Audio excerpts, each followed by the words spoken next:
Welcome the president of the American Society of Criminology, Professor Robert Sampson of Harvard University.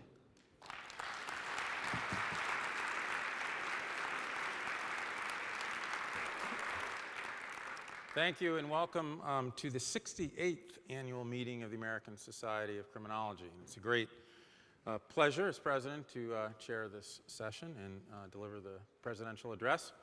First up, however, is a very enjoyable task, and that is to present the Presidential Justice Award for 2012.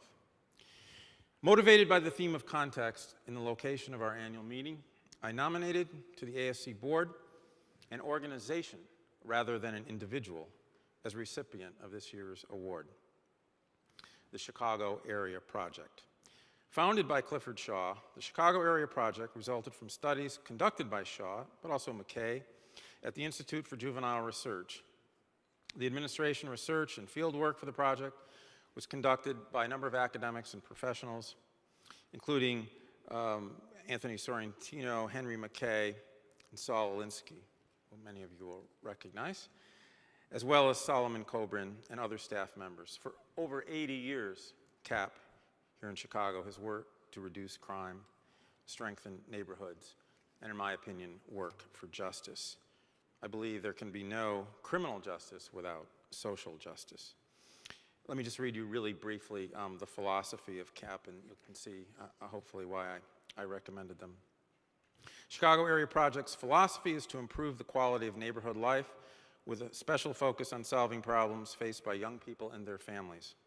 The agency believes that residents must be empowered through the development of community organizations so that they can act together to improve neighborhood conditions, hold institutions serving the community accountable, reduce antisocial behavior by young people, protect them from inappropriate institutionalization, and provide them with positive models for personal development.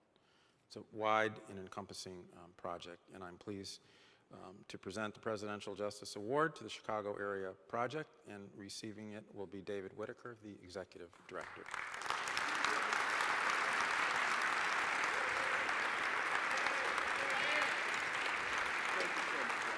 This is wonderful. This is great. Okay.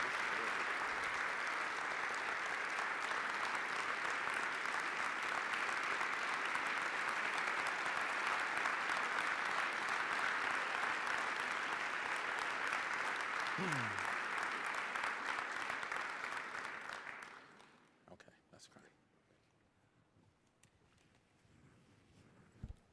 Wow, what an honor. I promise, Rob, that I will keep my remarks very brief tonight, under 5 minutes, and indeed I will do that. But good evening. On behalf of the Board of Directors, the staff, affiliated organization of Chicago Area Project, we are indeed honored. I'm just so honored to be the one to accept the President's Justice Award tonight from the American Society of Criminology. Our work, as you know, many of you know, our work is grounded in the early works of pioneering sociologists like Parks and Burgess.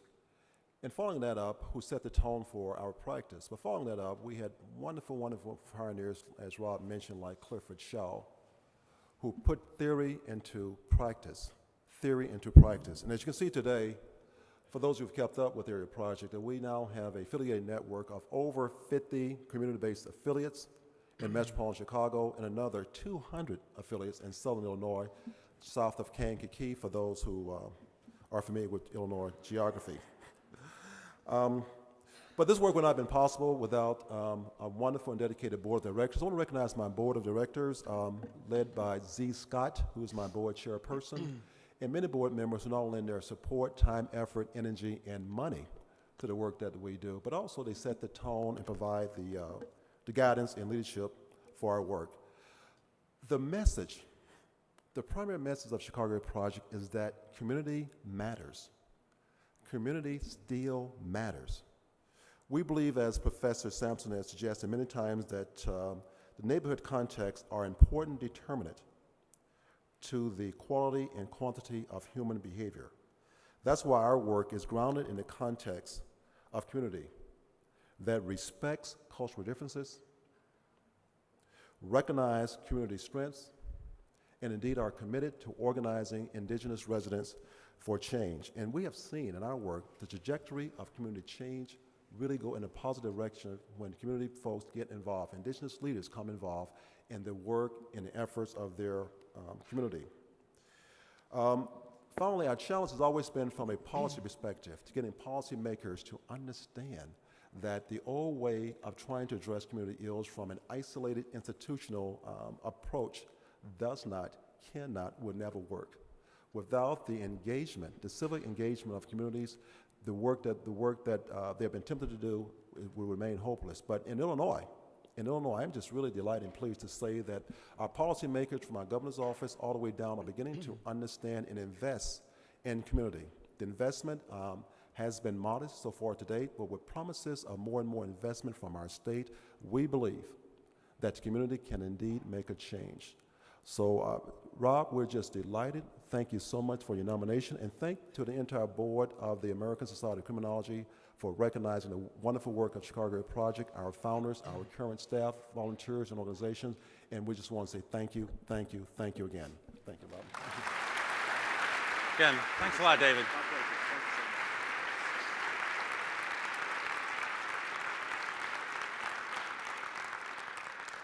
Well, I'm told this is the largest meeting ever, and it seems so with the great crowd here. It's wonderful to see. There's more chairs coming. Chris Axbridge, right? We got the chairs coming, so people, you'll get chairs in the back, and they'll keep coming. In the meanwhile, it's my pleasure to introduce Dr. John Laub, the Director of the National Institute of Justice.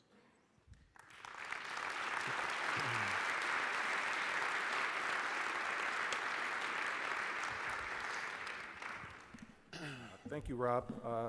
It is my honor and privilege to introduce Robert J. Sampson, the Henry Ford II Professor of the Social Sciences at Harvard University, Director of the Social Sciences Program at the Radcliffe Institute for Advanced Study, and the 2011-2012 President of the American Society of Criminology. I cannot think of a more fitting venue for an annual meeting under Rob's stewardship than the city of Chicago, a city he has studied extensively and clearly loves. Now, for those of you who know Rob and his approach to research, certain images come to mind: serious, focused, and intense, to name but a few. He is a scholar and driven to getting it right, be it the right method, the right statistical technique, or the right theoretical explanation of the phenomenon under investigation. I could speak from experience about rewrites of manuscripts and rewrites yet again. In fact, one paper we wrote went through 27 revisions before we submitted it for publication. Believe me, I do not exaggerate. Rob is also legendary for his obsession with titles. I swear we went through scores of titles for both articles and books before settling on the right one.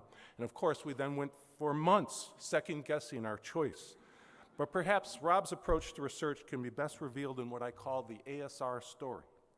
Now, when Rob and I started working on the Gluck projects, we had intense weekends of work, often in Champaign-Urbana or Boston. And in 1989, in the early days of the project, we wrote a paper called Crime and Deviance Over the Life Course. We submitted it for possible publication in the American Sociological Review. On my way to Champaign-Urbana on a Thursday evening, Rob called with good news. The paper was accepted, outright. I was stunned. I expected celebration for 3 days in Champaign-Urbana. Instead, I arrived in Lincoln Hall, stinking Lincoln Hall, and basically Rob said, okay, here's our plan for the next 3 days. I said, what? He said, we need to replicate every table in the ASR article. I said, replicate what? Seriously, so we reran every regression model, every descriptive statistic to make sure it was right. That is Rob Sampson's approach to research. Now, I could go on and list Rob's numerous awards, honors, and there are many, but I want to use my remaining time to present a different view and talk briefly about Rob Sampson, the person that is perhaps unknown or at least not readily discernible. To be clear, I will not talk about Rob growing up in downtrodden Utica, New York, struggling to understand community decline at the age of 15. I'll do that. Nor will I refer to Rob flipping through National Geographic magazines looking for maps as a way of understanding social patterns at the age of 8. I will start with a different question. Who is Rob, don't call me Bob, Sampson?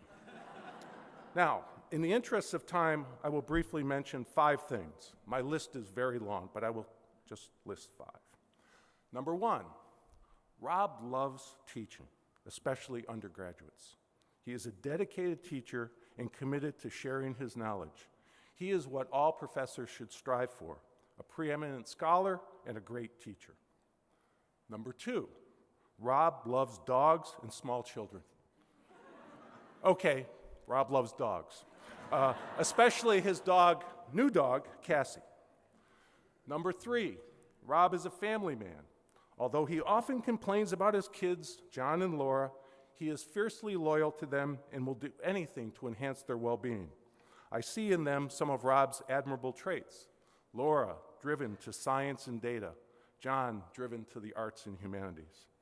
Number 4, Rob and his wife, Nancy, have been married for more than 30 years, and from all accounts, Nancy Sampson is worthy of sainthood. I say this for many reasons, but most of all because Rob has the traits of a teenager. He is self-centered, he is lazy, he's a whiner, he procrastinates, and if he could, he would sleep till noon every day. Nancy, I don't know how you have done it for so long. Number 5, and my last one, Rob loves bad movies, and I mean really bad movies. Rob actually thinks Talladega Nights, The Ballad of Ricky Bobby, is a great film. And it's only a great film second to his favorite, Anchorman, The Legend of Ron Burgundy. And I could safely say nobody is more excited on the planet Earth than Rob for the next installment, Anchorman, The Legend Continues, to be released in 2013. But in the end, Rob is known to us here at the ASC as a criminologist, Chicago style, not a fancy sociologist from Harvard. He's Rob Sampson, a PhD in criminal justice from a state school. We admire and cherish him for his extraordinary work on neighborhoods and crime. With no disrespect to the Gluck Project, Rob's legacy to our field is context matters, and he continually enlightens us as to how, when, and why it does. Throughout his career, Rob has made the case for treating neighborhoods as more than the sum of individuals residing therein, and he has done so magnificently in his magnum opus, Great American City, Chicago, and the Enduring Neighborhood Effect. Without further ado, please join me in welcoming our president, Robert Sampson, to the podium.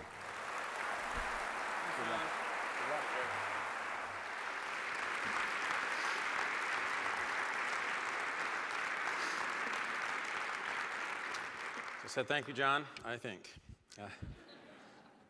Doesn't everybody like to sleep till noon? I don't.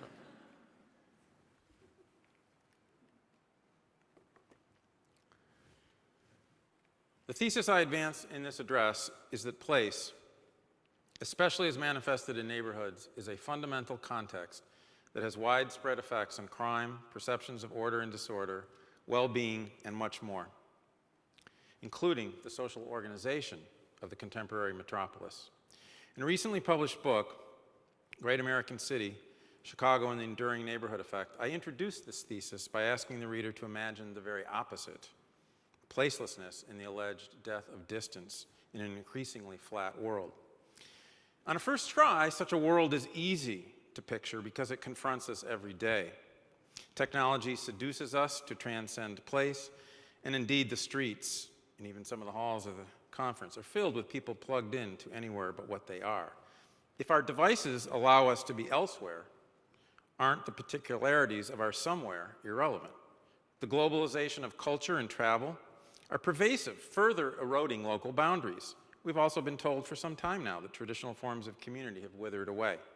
By these accounts, the local, place, neighborhood, they do sound a bit quaint. But something is amiss in this picture. While globalization and technological advances are real, the world is profoundly uneven, and inequality by place is itself ubiquitous. In a seeming paradox, for example, the recent data reveal that neighborhood segregation by income has increased rather dramatically, not decreased, along with globalization. Commitment to community is also found and argued about in cities everywhere, whether by race, sexual orientation, or social status. Identities of place motivate action across the political spectrum. Even in our most global cities, as the urban theorist Manuel Castells puts it, most of New York, in fact, most of Manhattan, is very local, not global.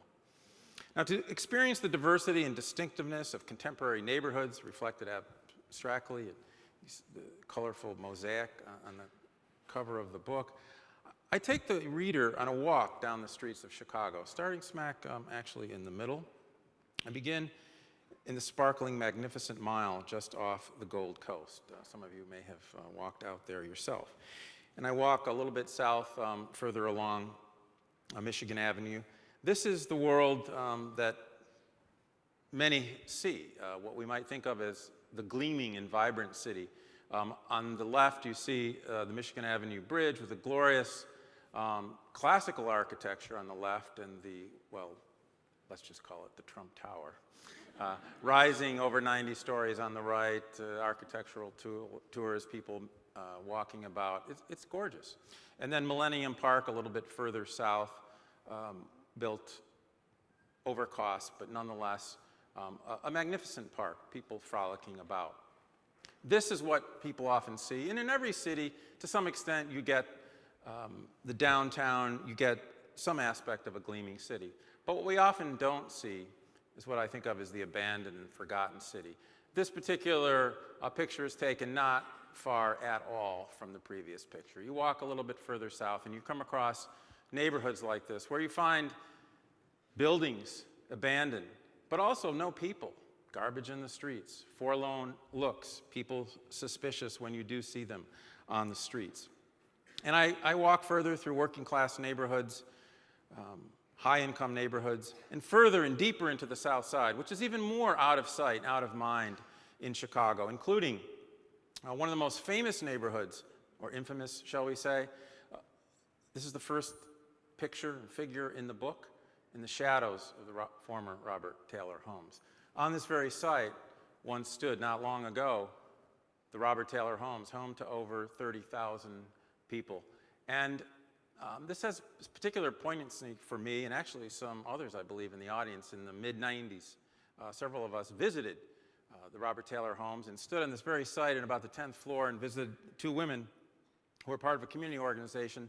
Both of their sons had been murdered, and they were trying to make a better life for themselves in an unforgiving environment. And in that particular occasion, they had, and among others in the community, knitted quilts and actually had about a 1 foot by 1 foot quilt for each child that had been murdered in the projects under the age of 16. They unfolded it, and it was the length of a room. Pretty much everybody was stunned, and that never left me. Today, that's just a vacant piece of land. Where these people are, we don't really know. Now, it's not just Chicago. These night and day differences exist everywhere. And John mentioned Utica, New York, where I grew up. Here it is. Don't you wish you all could have grown up here? And the left is just across the street from my high school. The high school no longer exists. It's an abandoned house here. And to the right is across the street from where my family went to church. The church is no longer there. Actually, the neighborhood is no longer there. This is what it looks like. These kinds of night and day differences are not uncommon. Diversity, distinctiveness. I then zoom out to take a citywide view of Chicago over multiple decades. I show that clustering by neighborhood and community takes in a broad sweep of sometimes disparate social phenomena. It's an important point. Whether crime, poverty, infant health, protest, civic management, leadership networks. The city is ordered by a spatial logic and yields differences as much as it did a century ago. Not the same communities, but the logic. My street-level observations, combined with a temporal view of Chicago from above, highlight three interrelated facts. The first is neighborhood concentration, and hence the spatial inequality of everyday life. The second is the tendency of diverse social phenomena to cluster together in space. Things tend to go together. The third is persistence despite change, or more generally, the neighborhood-level social structure of the city. I go on to articulate an overarching theory of context and neighborhood effects backed up by empirical results from Chicago, and I'm going to go through some of that. Specifically, I want to build on this framework. I begin by briefly and selectively reviewing and paint the big picture, as it were, in broad strokes, consistent with the nature of a presidential address. If you want details, it's 550 pages in the book, but I want to go forward, and this will be published in full form in the February issue of Criminology. My main objective then is to look forward. Framed by the book's theory and findings, but pushing ahead, I pose areas of research and unresolved questions that constitute what I think are frontiers in our field, what I call criminology's hard problems. Although hard, the problems and puzzles I define are potentially solvable. So let me be clear. Mine is not another claim of the crisis of criminology. I offer this address not as a critique of past research, but in a generative spirit, one that reaches for new ideas, guiding hypothesis, and an agenda for moving criminology forward. For this reason, I dedicate my address to all the younger scholars in the audience, especially graduate students. More than most, you are the future and well poised to make the next set of breakthroughs.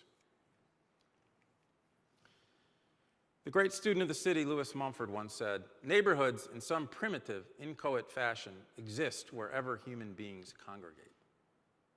Half a century later, the archaeologist, Michael Smith, agrees. Based on research around the world, he argues that the spatial division of cities in districts or neighborhoods is one of the few universals of urban life from the earliest cities to the present. The salience of neighborhood difference has persisted across timescales and historical eras, despite the transformation of specific boundaries, political regimes, and the layout of cities. The consistency of neighborhood differentiation from ancient cities to contemporary Chicago suggests that spatial inequality is an enduring mechanism that constitutes a fundamental organizing dimension of human behavior. In Great American City, I therefore rejected intellectual moves towards placelessness and revised traditional bottom-up approaches. It's all the individual. But also top-down approaches. It's all structure. To argue instead that neighborhoods are not merely the settings in which individuals enact autonomous decisions or follow preset scripts, and that neighborhoods are not merely empty vessels determined by external or global forces. I argue that neighborhood contexts are important determinants of the quantity and quality of behavior in their own right. They're socially productive. I also argue that differentiation by neighborhood is not only everywhere to be seen, but that it has durable properties that span a wide variety of social phenomena. So what I do then is to define a family of neighborhood effects across multiple units of analysis, outcomes, and timescales. Now, the argument is guided by a set of 10 overarching principles that I introduce in the beginning of the book, and then that leads to a set of more focused hypotheses and empirical tests. I believe these principles can motivate new criminological inquiry as well. So what I'm going to do is just really go quickly through the principles and then use those to highlight some of the problems I see in the field. The first principle is really the most basic and simple, but I think powerful. Relentlessly focus on context, especially neighborhood inequality and social stratification by place. Second, study neighborhood-level variations in their own right and adopt a systematic method of data collection that relies on multiple methods with multiple standards of measurement. Metrics for ecology, or what Stephen Roud Bush and I called simply eco-metrics, or a metric for ecology. Third, focus on social interactional, social psychological, organizational, and cultural dimensions of city life, rather than just individual attributes or traditional compositional features like racial makeup and class. In short, social mechanisms. Fourth, study dynamic processes linking neighborhoods and structural change. Fifth, simultaneously assess mechanisms of social reproduction and cultural continuity. I'll give examples of this. Six, embed in the study of neighborhood dynamics the role of individual selection, both its contextual sources and social or macro level consequences. And really, I view selection bias, so-called, as a social process. At the same time, go beyond both the individual and the local to examine spatial mechanisms across neighborhood boundaries.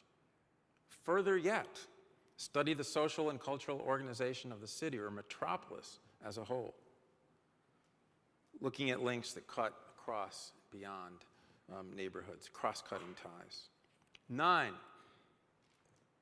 consistent actually with the award that was just given, never lose sight of human concerns with public affairs and the improvement of city life. Develop implications for community-level interventions. I almost think of this as the civic imperative. 10, last but not least, emphasize theoretically motivated interpretive research while taking a pluralistic stance on the nature of evidence needed to assess social causation, what I eventually come to call contextual causality, and I will explain this more.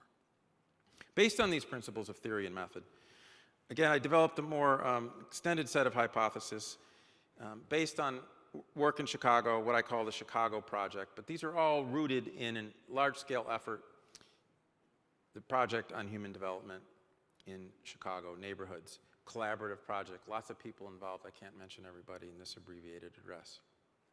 This is an original longitudinal study of families, neighborhoods, in what is one of the most representative cities in America, what I like to think of, and Chicago scholars back to the early Chicago school thought of as well, as a microcosm for the study of urban contexts. But it even goes beyond that. I think there's a sense that in a qualitative sense, Chicago is the great American city. It's not just Norman Mailer who wrote that. Chicago is the great American city. If you look at writers and artists, even the great historian Tony Jute, who was a diehard New Yorker, who recently died, wrote an ode to New York in the New York Times and went and talked about the great city of New York. But he said, New York looks outward. It's not the great American city. That will always be Chicago. The PhDCN contains multiple components.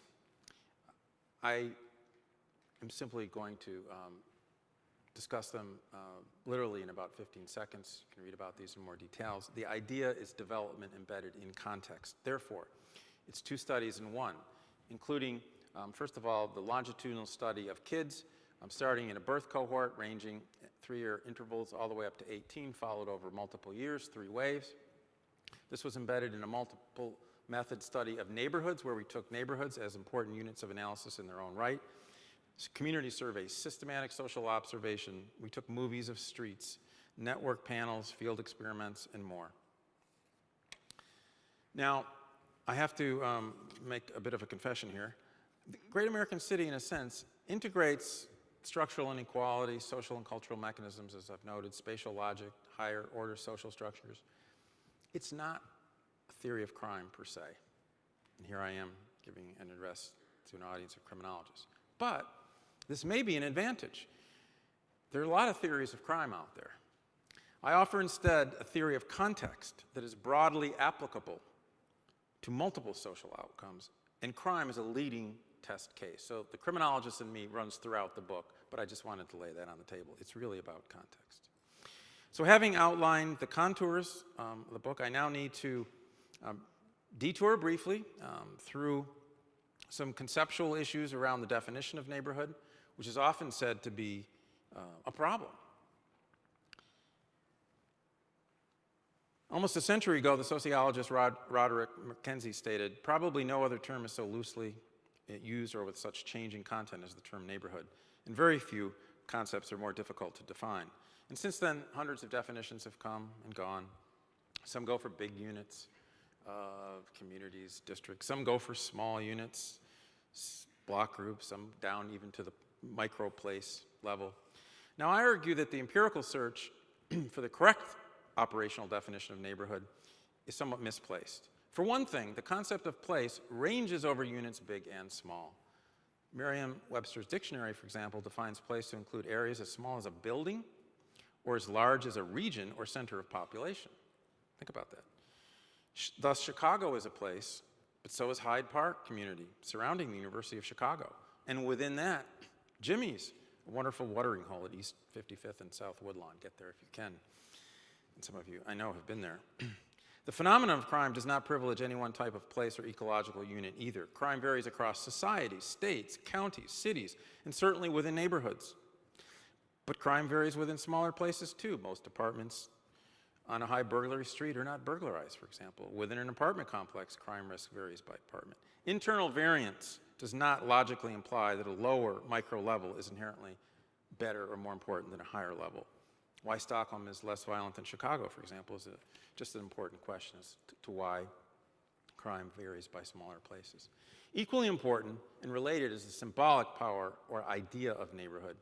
While social scientists quibble over empirical definitions and clear boundaries, citizens make decisions and render opinions every day based on broad perceptions or even the imagined neighborhood. Symbolic differences, and I'll come back to that. So in short, I define neighborhood in theoretical terms as a geographic and hence ecological section of a larger community or region that usually contains residents or institutions and that has socially distinctive characteristics. And research supports this. There is considerable social inequality across multiple layers of neighborhood analysis. So I'm talking really here about a scalable, almost fractal conception of place. So I would argue that this problem is actually solvable, not so hard after all. Furthermore, ecometrics, I would argue, is applicable or scalable to multiple levels of place, negating the perceived need for a single neighborhood definition. Pragmatic conceptualization, based on the theoretical needs of the analysis, allows us to proceed without tautology, and it offers a menu of options. There's also some good news in that, given social change. Advances in technology said, this is ironic, to undermine community, right, all the placelessness stuff, are actually instead of providing us with increased geographical flexibility and power to measure social characteristics. So all the technological wizards out there, especially the young people, there's a lot to do here. Mobile phone apps have created a flood of new geo-referenced data on everything from potholes to crime. And the technology giants, think about this. Google and Apple are fighting over what? Maps. Police departments are creating crime neighborhoods using Twitter. I hate Twitter, but I have to admit, it sounds like there's some uses. Combined with advances in GPS digital mapping from the communications revolution, tracing movement of individuals through cell phone usage, spatial statistics, new mapping tools, and new measures of routine activities in time and space, such as time budgets, are providing us with rich new opportunities. Visual criminology is also in ascendance. One of the world's most powerful companies, in effect, implemented our systematic social observation procedure. I'm talking about Google Street View. Their vehicles have roamed many of the world's cities with impressive results. Although lacking investigator control, Google Street View is being used now to code a variety of street-level data, as shown in the work of scholars like Candace Odgers. So I believe that ecometrics is a unifying idea that has a potential to leverage GIS and technology, the entire revolution in advances, to transform how we conduct contextual research. So I'm actually quite optimistic that technology is going to help us improve. Big data meets ecometrics, as it were. But measurement will only take us so far, of course. One can have big data and small ideas. How we integrate our methods with pressing questions is the real challenge. In the written version of the paper to be published in Criminology, I go on in more detail than I'll give you here. 5 substantive problems facing criminology. These aren't the only problems, of course not. But they're problems related to the notion of context that I think bear consideration. So consider this kind of a tasting menu of these problems. Pierre Bourdieu began his seminal essay on social capital with a broad observation. The social world is accumulated history. A key theme of Great American City is the historical persistence of key forms of social inequality and massive social change. If you think about it, how do these things go together? Persistent inequality and massive social change. Consider the last 50 years. We've seen riots, population hemorrhaging of central cities, deindustrialization, economic expansion, crime increases from the 60s to the 70s, large increases in immigration, mass incarceration, gentrification, housing boom, the Great Recession. Throughout all this, however, neighborhoods remain surprisingly sticky in character and largely maintain their place in the pecking order of the city. I'm talking about relative structural position. For example, the poorest neighborhood in Chicago in 1960 was still the poorest neighborhood 40 years later. The level differed, but the ranking was the same. The other end of the spectrum, the Gold Coast of the 1920s from Henry Zorbau's classic study is still the Gold Coast. I just showed you a piece of it just south of it. It's not that neighborhoods never change. They're constantly changing, but they change and reproduce themselves in highly structured ways. Hard problem number one then is this. How does the past affect the present? Legacies. Analogous to the persistence of individual differences, we need to ask, why do criminogenic contexts reappear time and time again? Legacies of neighborhood inequality might be shifts in the specific neighborhood, but they reappear again and again, and their explanation is crucial in my opinion. Now, there's no simple answer to the problem, but in the paper I posit a number of plausible mechanisms for explaining legacies of inequality based on the principles I noted earlier. These include perceived disorder as a mechanism that I'll come back to in a minute, mechanisms of hierarchy maintenance, neighborhood reputation or stigma, and legal cynicism. Overall, I take a life course perspective at the macro level, focusing simultaneously on processes of stability and change, trying to link the past to the present. I want to focus on a key dimension of this. Key dimension of the legacy issue, in my opinion, concerns neighborhood effects on individuals that develop over time. In research from the PHDCN, we found that childhood exposure to severely disadvantaged neighborhoods was linked to diminished verbal ability later in childhood, a lasting negative effect that continues even after moving out of the neighborhood.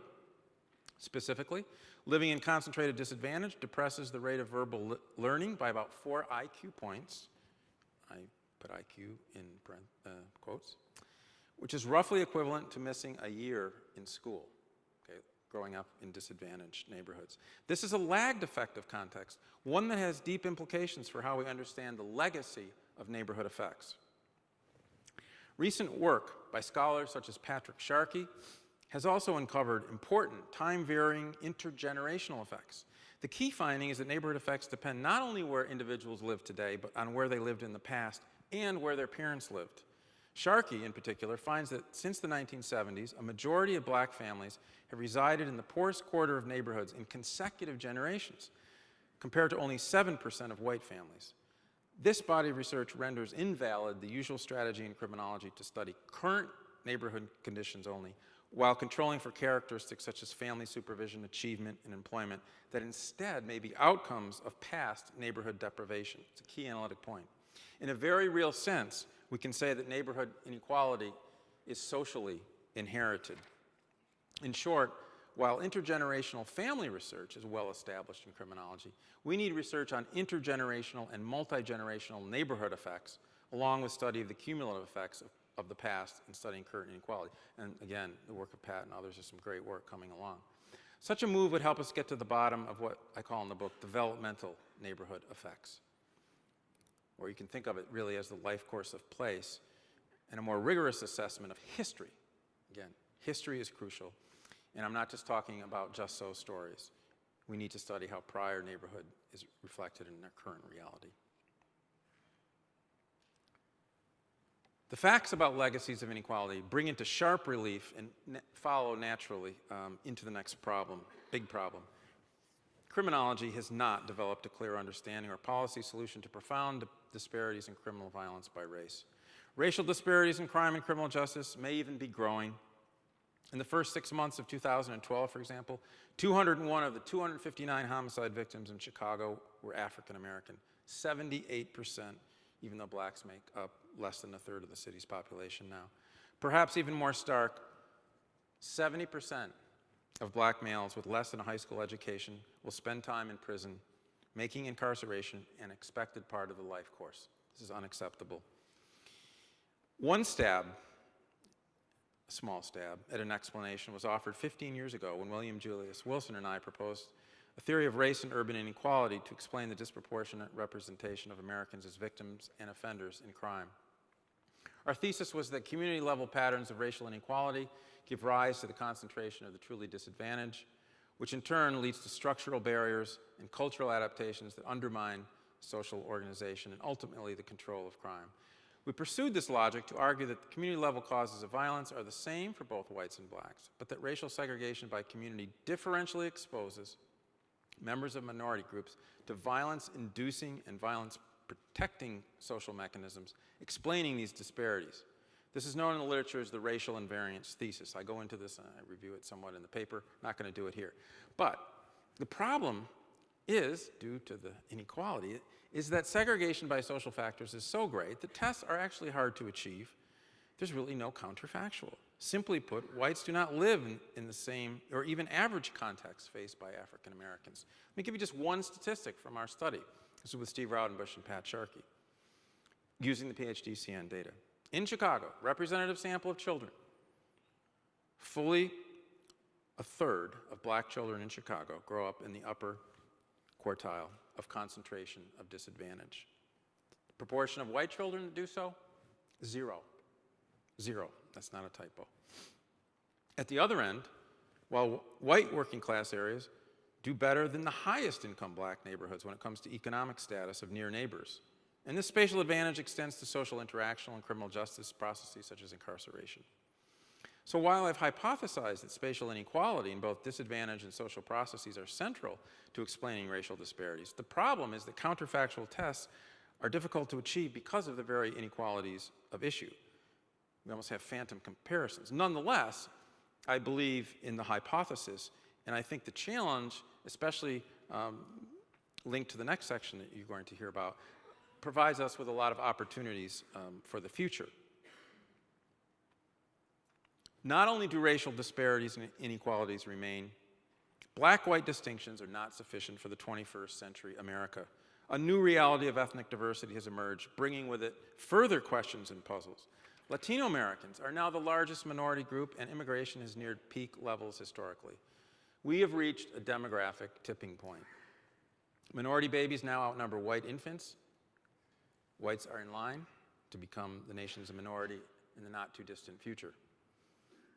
Perhaps unexpectedly, the United States is not only increasingly diverse in our nation's cities, but in suburban and rural towns as well. It's not well appreciated, I think. Go to Tennessee, Alabama. It's pervasive. As the historian Michael Katz recently argued, the explosion of immigration has, quote, irrevocably smashed the black-white frame, end quote. I think he's right.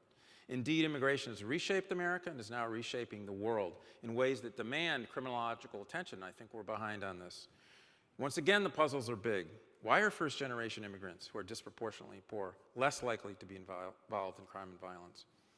What is the macro-level effect of immigration on the social organization of U.S., on the crime rate, perhaps crime decline? Can the racial invariance thesis be applied to ethnicity? For the May issue of the Annals of the American Academy on Political and Social Science, John McDonald and I commissioned some of the most meticulous research done to date about the effects of immigration. While the scholars who participated were in agreement that new immigrants, while poor, have not reshaped the social fabric in harmful ways, the fact is that most of these questions are still outstanding. Lots of puzzles. In particular, the immigration lower crime hypothesis needs to be fully assessed, and the research invariance thesis with respect not just to Latinos, but other groups. And also, of course, over time, what will happen to first-generation and second-generation immigrants. Some evidence suggests that exposure to the United States is in itself a risk factor. Will the lower crime rates in the first generation endure? So the point is, increases in diversity and immigration remain a criminological challenge, and for another reason. Residents perceive there to be more disorder when there are more immigrants. Robert Putnam, moreover, has provided sobering evidence that neighbors are less trusting the more diverse their neighborhoods. Whites trust whites less, blacks trust blacks less in diverse neighborhoods, is what he argues. Moreover, internationally, we have seen increases in immigration and division. The Netherlands, France, European countries, substantial social and population change is turning cities inside out. For example, poverty is increasingly concentrated in the suburbs. Some have called this the great inversion. Wealth is concentrating in the center cities, so yeah, walk outside. Gentrification is reshaping many formerly working class areas. U.S. cities are becoming, and many of them, more like Paris. We need to discard the notion of the inner city. It's no longer valid, I believe, in the United States. And we need to consider the many implications of changing diversity of for race and equality. Okay, so I've discussed two problems, legacies of inequality in race and immigration, and these, I think, conceptually go together. Now I want to shift gears a little bit, talk about two more problems that go together that relate to issues more of culture and what I call here cognition and context. Historically, neighborhood research has been driven by structural theories and objective indicators of concentrated poverty and inequality. While this work remains central, many researchers have become increasingly convinced that cultural and cognitive factors play a key role. In recent years, scholars have argued for concepts such as framing, meaning, collective narrative, stigma, and cultural capital in studying urban populations. This intellectual move is notable, especially given the famous critique of cultural explanation in criminology by Kornhauser, and there was a great panel earlier today on this. In Great American City, I advocate a revised conception of the role of cultural meaning in our understanding of neighborhood context. I'm just going to talk about it in one application here today, particularly with regard to what I think of as revisiting disorder and the thesis of broken windows. And in the book, and an article earlier with Steve Raudenbush, but this goes beyond it, argue that one broken window does not necessarily lead to another broken window. Now, I'm going to end up arguing this is not necessarily contradictory to the original thesis, so bear with me. Rather, it depends on where the broken window exists and the larger meanings associated with that context. Several facts support this argument. First, in our Chicago data, among those living in the same neighborhood, people differ significantly in how much they view disorder in the same place. Second, perceptions were systematically shaped by social positions such as age, class, and race. Third, immigrant concentration and the concentration of African Americans, particularly poor African Americans, lead all race ethnic groups to perceive more disorder. So this suggests then that judgments interact with context. In other words, seeing is not simply a function of what is there, optically speaking, within error and barring perceptual deficit. Just as memory is dependent on context, so too is what we see. The more general takeaway is that it's not only that is not only disorder itself that matters, but really the perceptual processes in terms of how it is perceived as a problem. This proposition can be integrated with the broken windows thesis. In fact, norms of disorder and order are part of the original theory, but the production of shared meanings has been taken as largely unproblematic, I believe, which is ironic given the history of the broken windows thesis. In the experiment by Philip Zimbardo in the late 1960s that Wilson and Kelling note in their original article, the abandoned car in the Bronx neighborhood that they set up to look to be abandoned was ravaged within minutes. It's great to read it, right? It's like 30 different people ripped it apart. It was gone, ravaged within minutes. The same cue of disorder was set up in Palo Alto. How many have been to Palo Alto? You can imagine what happened there. Nothing. Nothing happened. They waited and waited for 5 days. Pretty soon, Zimbardo got, bored and upset and started to smash it himself. But before he did, it's a true story. Before he did, he reports that in Palo Alto, quote, "One day when it began to rain, a passerby lowered the hood of our abandoned car. God forbid the motor should get wet," end quote. Thus, even back then, context was everything. The same cue, think of it as an experiment. The same cue of disorder, primed by design to be identical, nonetheless triggered vastly different responses depending on the neighborhood. According to Zimbardo, the Bronx was characterized by what he called anonymity of place, what I interpret as kind of a no man's land compared to Palo Alto's watchful eyes and norms of ownership of public space. Norms about order are inherently cognitive and contextual, conditioning responses to what are presumed to be objective markers of disorder. Now, this cognition-context link bears directly on the legacies of inequality, which I've talked about, in race ethnicity.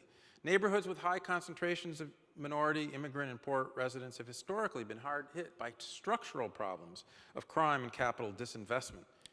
These persistent and very public processes have deep roots in concrete history of American stratification and segregation, and they don't lapse in the face of short-term change.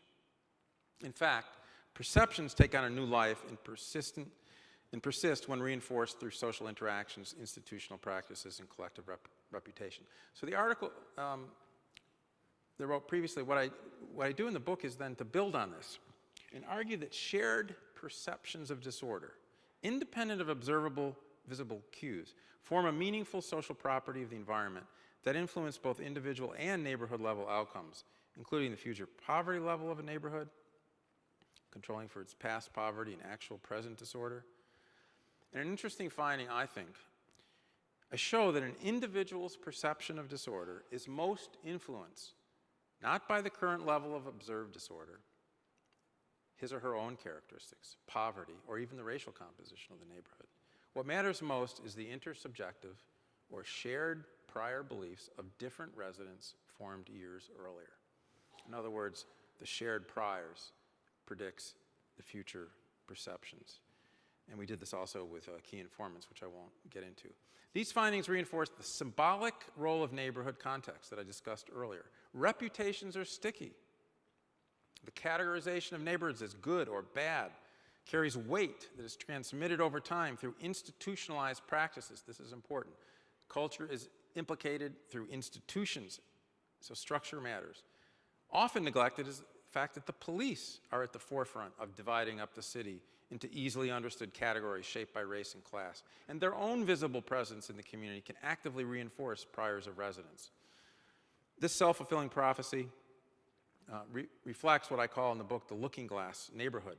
Those of you who know your social psychology knows that Cooley talked about the looking glass self in the sense of our conception of ourself is really in conversation with society, that our self is really a social self. And I think this has a lot of applicability to context. Moving up a level, in other words, I argue that the looking glass neighborhood shapes the appearance order of the contemporary city, which may be an underappreciated social mechanism behind the durable legacies of inequality I highlighted earlier. Okay. Now, I've gone through 3 of the 5 problems, and I thought it'd be good time for a quick interlude for a Chicago joke based on disorder. I tried to find the source, but I couldn't find it. I'm going to skip over this. You can read it.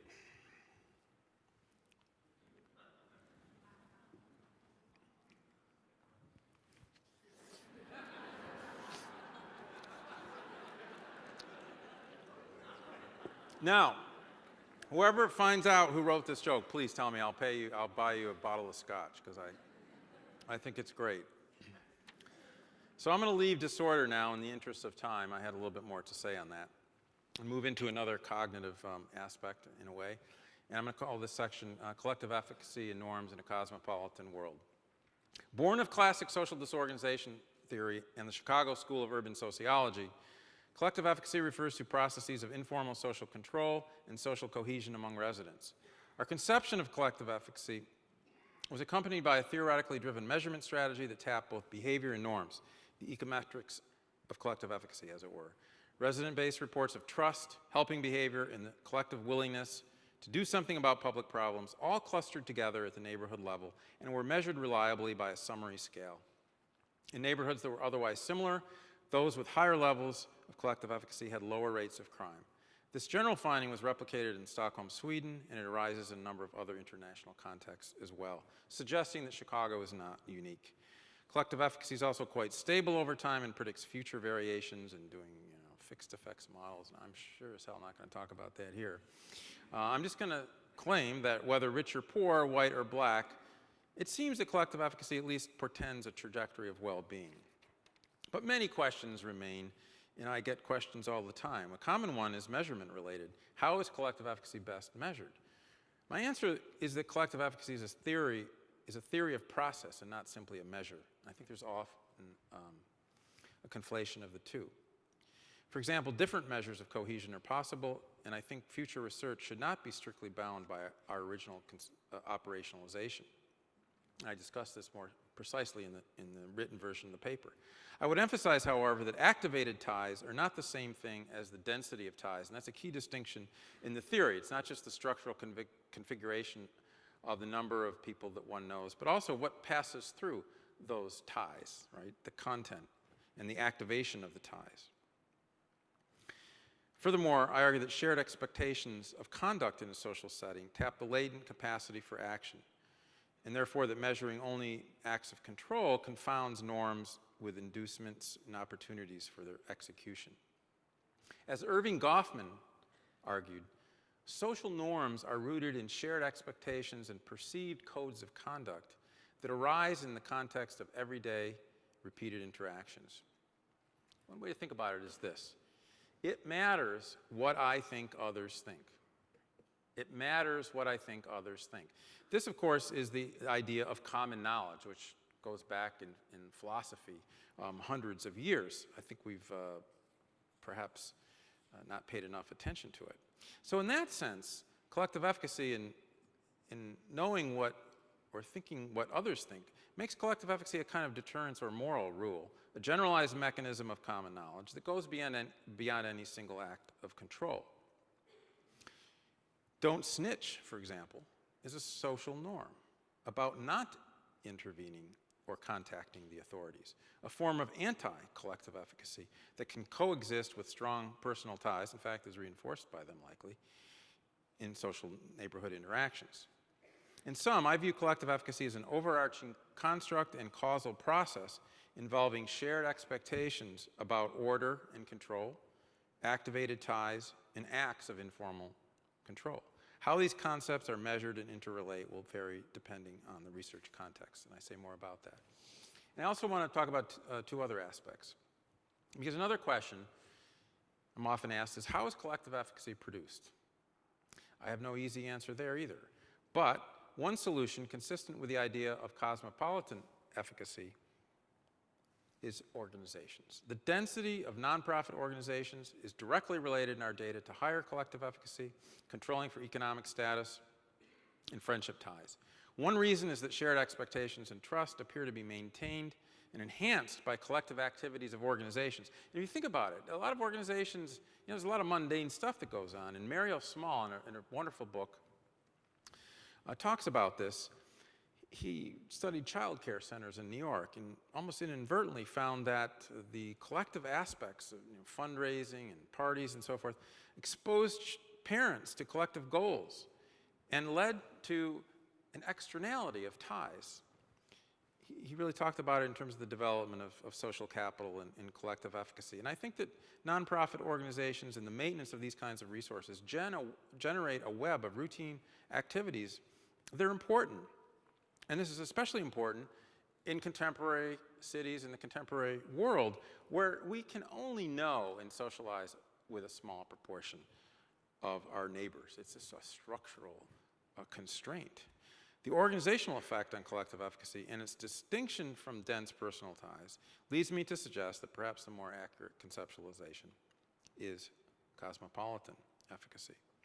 Nonprofit organizations also provide a way, I think, to help us think about responses to collective challenges that go well beyond crime in terms of, and I have a section in the paper, there's evidence on natural disasters, for example. Hurricane Katrina studied the Japan earthquake, where communities that had higher measured aspects of what you could reasonably argue are social capital, collective efficacy, you saw greater responses to natural disasters. Another technology, coming back to technology, again, sort of optimistic note here, the sorts of big data I discussed earlier can play a role. There's a real irony here. There's growing evidence that the boom in social media networks that users globally are glomming onto does not undermine local connections. And there's really good research on this. Not only are wired residents, wired electronically, be wired in a couple ways, of course, residents physically are concentrated by neighborhood as well, but they are disproportionately connecting about local community. This ironic fact has broad import. Keith Hampton, by the way, has done great research on this. Citizens can now report on their smartphones not just crime, but all the elements of broken windows and a broad array of urban conditions. We're studying this in Boston in what's known as the Citizen Response Management System. We can use these data to tap citizen engagement, custodianship over public spaces. High-tech companies themselves in Silicon Valley, and I visited one a couple months ago, are building social network platforms for real places, providing enhanced opportunities for neighboring beyond next door and potentially the capacity to collectively solve local problems.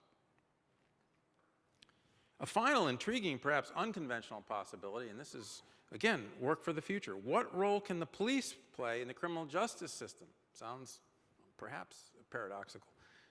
Can they play in building collective efficacy? I mean, let's face it, this is problematic because the police are often not the most welcome in certain neighborhoods. There's been considerable speculation about community policing and how the police should better work with the community, but what community exactly? What about the strong distrust of the police and legal cynicism among residents of persistently disadvantaged neighborhoods? Our research has shown the importance of legal cynicism. Dave Kirk, Andy Papachristos, the persistence over a long time of high violence neighborhood. How do you get trust and legitimacy in those kinds of neighborhoods? Although fraught with tension, a major problem to solve going forward, I believe, is to figure out how criminal justice organizations can increase efficacy and reduce cynicism among residents, especially among those with the most contact with the law. Indeed, I would push this further. Bringing ex-offenders into the process of building collective efficacy is damn hard, but essential. It can be done. In this room, there are people who have served long periods of time behind bars that are involved in this effort, so I know it can be done. Okay, I've talked about collective efficacy in cognition and context and used the example of disorder, and I think those two go together as a pair. So I'm going to talk about the last hard problem. So we're almost over, folks, and there's going to be drinks afterwards, so well, it's only a few minutes over time, don't worry. The last one, I have to confess, is the most abstract. That's why I left it for the last. One of the main criticisms of the original Chicago School of Urban Sociology is that it treated the neighborhood as an isolated entity or natural area and ignored politics and the state. Although not entirely accurate, this critique is legitimate and has given added merit in contemporary cities with highly bureaucratic entities where organizations and their interests fundamentally shape the distribution of resources and evolution of neighborhoods. It follows that political forces, power, and cross-cutting neighborhood networks and organizational ties are just as important as internal neighborhood characteristics. Hence my last hard problem. Neighborhoods are part of a complex, higher-order social and political system. For short, I call it higher-order structure. The problem is at once theoretical and methodological. A vision of higher-order structures and processes does not conform to influential accounts in the social sciences of methodological individualism that posit individual choice is the foundation of explanation. And here, I'm probably going to get a little radical and people won't agree. I accept the causality of individual action to be sure, but I argue that neighborhood processes and higher-order structures have their own logic and causality. And while I make no claim that neighborhood-level processes are necessarily the most important, like a cog, they mediate bottom-up and top-down mechanisms for many social phenomenon. Unlike a hierarchical model, and I use them, this conceptualization suggests an underlying process that produces chains of effects at all levels. Causal processes do not inherently begin at the top or bottom. In some fundamental sense, a hierarchical model doesn't reflect reality. Although hard to study, and no one can simultaneously unpack all the moving parts, I certainly have not, I believe the evidence leads to the conclusion that individual selection, is one piece of this, is both a neighborhood effect and embedded in a process of higher order structural sorting. For example, and this is the part 4 of the book, I show that neighborhood selection is directly linked to past and present neighborhood characteristics, controlling for individual confounders. But more important, I think, I show that residential mobility across neighborhoods, and here the idea is that when people move from one neighborhood to another, it establishes a tie. It's like a network tie. You think of migration, people moving from Mexico to the United States. I look at the tie themselves. The unit of analysis is the relationship among neighborhoods, not the individual. And I show that those network ties, and I show that network ties among elites, so for example, among community leaders in law, business, politics, law enforcement, religion, and education. These too are a function not only of internal neighborhood processes, and not even of just spatial proximity, but instead link multiple neighborhoods across far-flung sections of the city. So again, a higher order structure that cannot be reduced to indigenous neighborhood characteristics. So in a sense, it's a critique of my own earlier work in that respect. Now the catch is that neither experiments nor advanced statistics are a simple solution to this kind of causation, nor I argue to social life in general. Unlike medical treatments that approximate a closed system, human behavior in social settings is interdependent. Nothing is ever held constant, although recognition of interdependence and interaction effects is not a new insight at all. This is old. But we keep forgetting it. Also, I believe I've offered credible evidence that much of social life is interdependent in underappreciated spatial forms with enduring force and in cross-cutting ways. And furthermore, while causal heterogeneity across individuals is recognized, the causal heterogeneity across time has not been well understood. Studying this kind of social world demands a theoretical stance and multifaceted approach, different than the stylistic version of much contemporary research in which neighborhood effect is taken to mean a statistical or experimental downward effect of a specific neighborhood characteristic on individual behavior. So, rejecting methodological individualism as the dominant paradigm for criminology, I argue that while individuals are the ultimate actors, causality resides at the social level. Here I side with disciplines such as public health and demography, to name it two.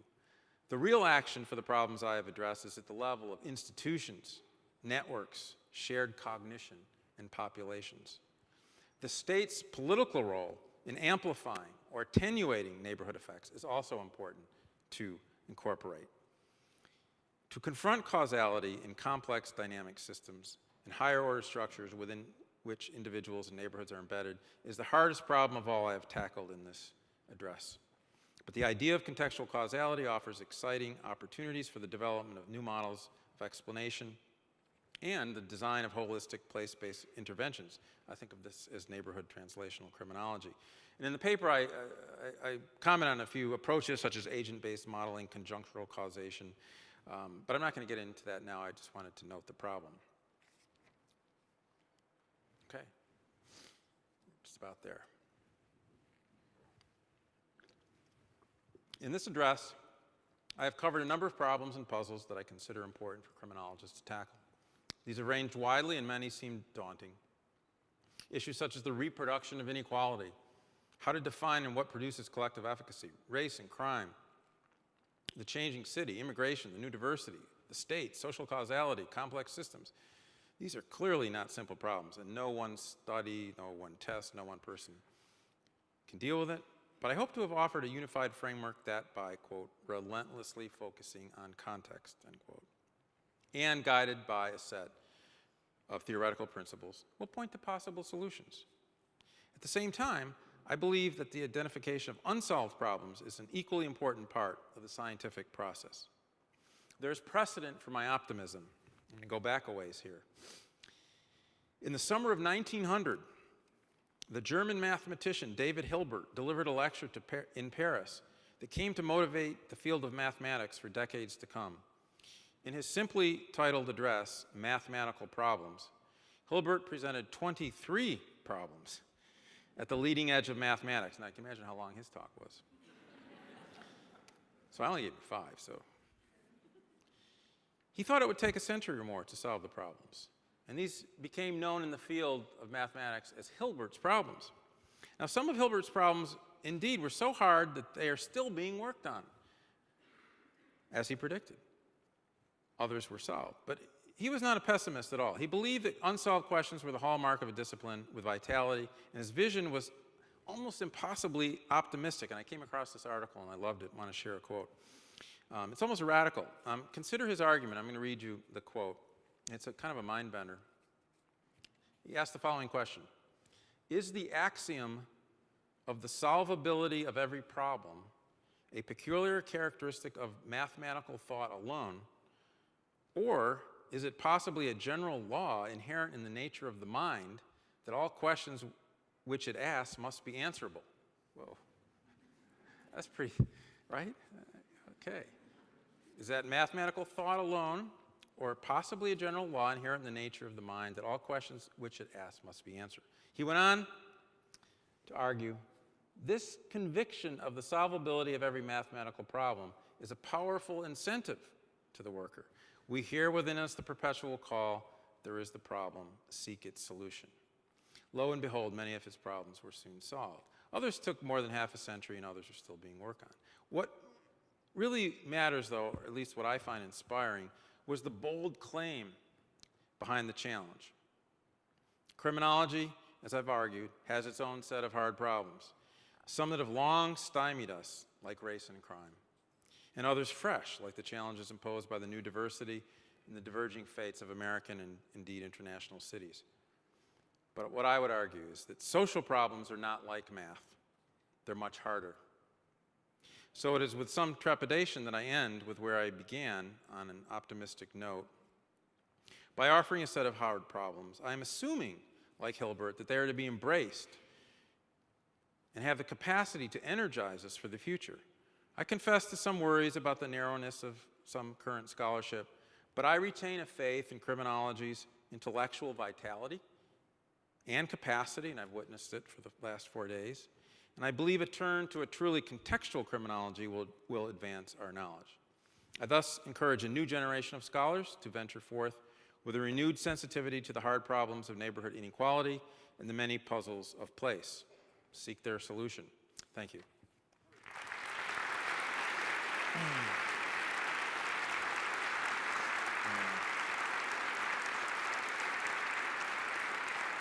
Thank you.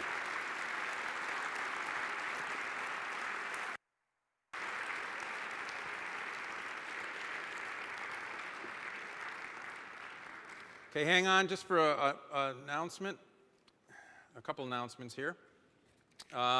Before I turn over the gavel to the next president, we retire to the reception. First of all, a couple thank yous. Lots of thank yous, but I'm going to do it really fast. First, thanks to my family for putting up with me in this. Nancy and Laura are here. My son John will be arriving later. I think he's on the subway right now. But also for feedback on the work itself. I actually sent emails that too many they actually comment on. Secondly, this program it takes a lot of work to put on, as you can imagine. And this is, I've been told, the largest program ever. And there's just tons of people to be thanked, and I can't thank them all, but I want to thank the program committee, the executive director, Chris Askridge, Susan Case in the Columbus office. But two people in particular, you can't do this without a crackerjack team, in my case, of program chairs. And this year, I thought hard, like, oh my God, I actually have to, how am I going to do this? I can't run anything. But I was fortunate enough to choose two wonderful scholars, and I picked them for their scholarship first and off because, putting together a program is an intellectual act. Every single session, 800 panels you have to put together. And Pam Wilcox and John Wildridge just did a fabulous job, and I want them to stand. And everyone here, please give them a hand.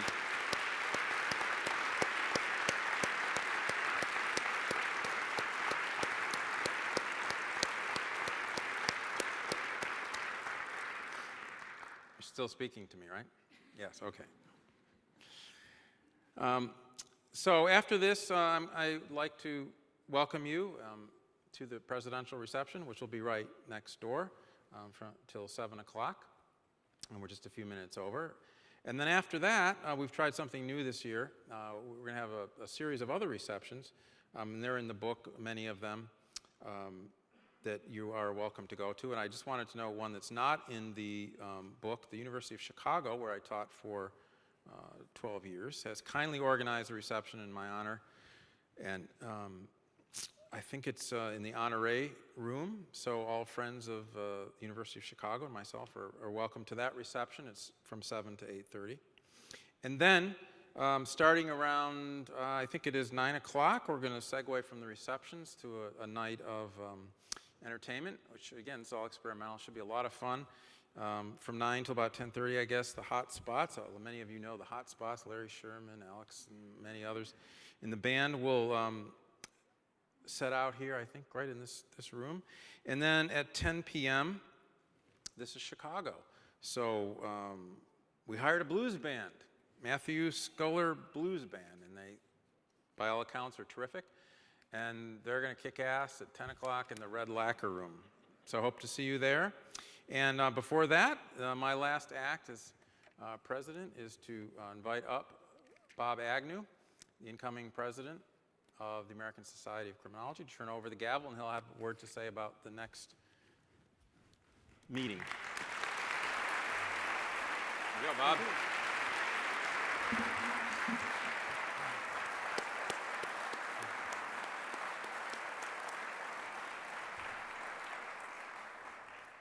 Okay, thank you, Rob, and thanks for a stimulating talk and for all of your work in making this a great meeting. And I want to conclude this great session by inviting everyone to my hometown of Atlanta next November for the ASC meeting. We have a lot planned. You have the call for papers in your packet, and so we look forward to seeing you there. But for now, enjoy the food and drink, and I hope to see everyone at the Minority Fellowship dance a little bit later. So I get to make use of this.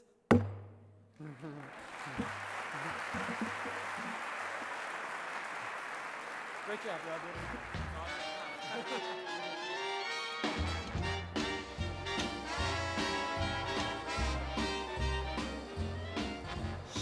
Chicago.